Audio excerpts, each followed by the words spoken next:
ये है कराची के इलाके लियाकताबाद B1 का मोहल्ला, जहां पिछले 5 साल से वाटर बोर्ड का नाअहल अमला और करप्ट अफसरान पानी का एक कतरा भी पहुंचाने में नाकाम रहे हैं। मजबूरन इलाका मकीनों ने अपनी मदद आप के तहत बोरिंग का सहारा लिया, लेकिन पिछले 1 बरस से इलाके में की जाने वाली बोरिंग खुश्क हो जाती है। लियारी नदी के साथ साथ होने के बावजूद इस इलाके से जेर जमीन पानी कहाँ गायब हो गया, ये राज कोई इतना बड़ा राज नहीं, क्योंकि लियारी नदी के साथ साथ जहाँ बजा सैकड़ों की तादाद में ऐसे बोर मौजूद हैं जो 400 फीट गहराई से जेर जमीन पानी को कशीद करके बेच रहे हैं। जी हाँ, जहाँ पीने का पानी नापैद हो वहाँ साइड इंडस्ट्रियल एरिया को पानी बेचा जा रहा है। और इस मुनज़्ज़म पानी की चोरी को चोरी न बोला जाए, इसके लिए सिंध सरकार ने वाटर बोर्ड को एक नोटिफिकेशन के जरिए से चोरी का लाइसेंस फराहम कर दिया है। पानी की चोरी कराची में कोई नई बात नहीं, लेकिन इस चोरी से एक और खतरा भी है, और वो खतरा है 44 अरब रुपए की लागत से 15 साल की मुद्दत में होने वाले लियारी एक्सप्रेसवे प्रोजेक्ट को, क्योंकि जो बोर किए जा रहे हैं वो लियारी एक्सप्रेसवे के पुलों के इंतहाई नजदीक हैं। सैकड़ों की तादाद में बोर और पानी की इस धार से अंदाजा लगाया जा सकता है कि जेरे जमीन पानी को किस तेजी के साथ कशीद किया जा रहा है। इस तरह जेरे जमीन पानी को तेजी से निकालने से जमीन की सतह पर क्या असरात मुरत्तब हो सकते हैं, इस बारे में माहिर अर्जियात डॉक्टर गुलरेज बताते हैं। मैं आ रहा हूँ सब्सिडेंस की तरफ, जिसे आप लोग कहते हैं दब जाना, धस जाना।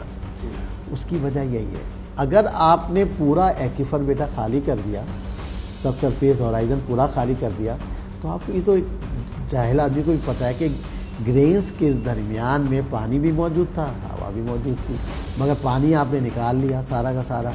अब ऊपर प्रेशर तो, बिल्डिंग तो बनी हुई है ना, उसका प्रेशर तो उतना ही है, तो वो क्या होगा, ग्रेन्स जो है वो खिसक के क्या होंगे, एक दूसरे के साथ वो जो गैप को भरने की कोशिश करेंगे। जब वो भरने की कोशिश करेंगे तो वॉल्यूम उसका नीचे वाले का जो हजम है, जिसे आप हजम कहते हैं, सॉइल का हजम कम होगा या उसका एक्वीफर का हजम कम होगा, बिल्डिंग धंस जाएगी। जमीन का धंसना क्या होता है? दुनिया भर में सिंक होल एक कुदरती अमल है, या दूसरे लफ्जों में इसे जमीन का धंस जाना भी कहते हैं। जमीन के धंस जाने के अमल की कई वजूहात हो सकती हैं। इसमें से एक वजह यह भी हो सकती है कि जमीन के किसी हिस्से से जेरे जमीन मौजूद पानी को बहुत तेजी के साथ निकाल लिया जाए।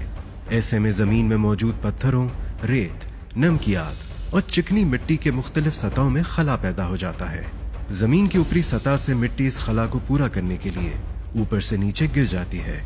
अगर जमीन की सतह पर कोई भारी इमारत मौजूद हो तो जमीन की ऊपरी सतह इस बोझ को बर्दाश्त नहीं कर पाती और दबाव की वजह से जमीन की ऊपरी सतह भी गिर जाती है। इस अमल को जमीन का धंस जाना कहते हैं।